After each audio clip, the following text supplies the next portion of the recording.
Have you ever had a gut feeling about something and then second guessed it? Maybe you felt a pull to say yes, but your brain talked you out of it. Or you felt uneasy about a decision, but you pushed forward anyway because it felt like the right thing to do. Hi, I'm Gia Lacqua, leadership strategist, trauma informed empowerment coach, and former Fortune 100 vice president. What most people call intuition is actually only part of the story. What we often label as trusting your gut is actually an incomplete version of something more powerful. I call it strategic intuition. Today, I'm exploring the difference between a gut feeling and your strategic intuition, and how understanding that difference can help you make bold, aligned decisions that feel as good in your body as they look on paper. Trusting your gut is instinct, it's fast, it's emotional, but it can often be driven by fear.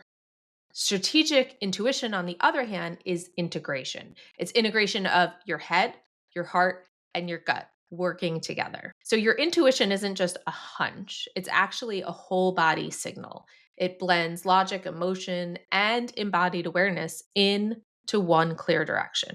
Instinct reacts.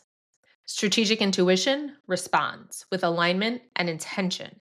So your gut might tell you what feels urgent, but strategic intuition will tell you what's true. When I left my corporate job to start my own business, it wasn't a gut reaction. It was my strategic intuition.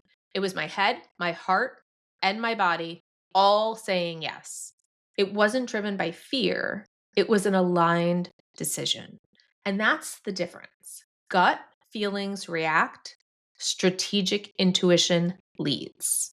We actually have three centers of intelligence: head, heart, and gut. The head analyzes, it's logical, the heart feels, and the gut senses. True intuition happens when all three are aligned. Your body leads, your brain follows. The reality is, over 80% of the information in your nervous system travels up from the body to the brain, not the other way around. Your gut is data. It holds over 500 million neurons and it communicates with your brain through the vagus nerve.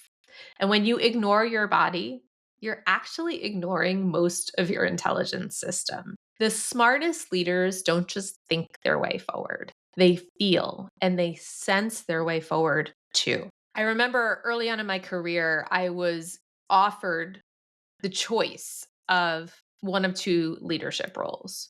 One I knew inside out, and one scared the hell out of me. And my first instinct, my gut reaction was to go with the easy one. It felt safe, it was very familiar, felt predictable. But then I sat with it and I realized it wasn't actually my intuition. It was fear dressed up as logic because the stretch role felt extremely uncomfortable. It was new, it required more of me. And so I said yes to the thing that scared me. And looking back, that decision changed everything for the trajectory of my career. And that's the thing about intuition, it doesn't always feel safe, it feels true. Now, a lot of high achieving women lose access to our intuition. Our brains were built for survival. And if your early safety depended on pleasing people, meeting expectations, staying in control, your brain wired itself to seek safety through approval.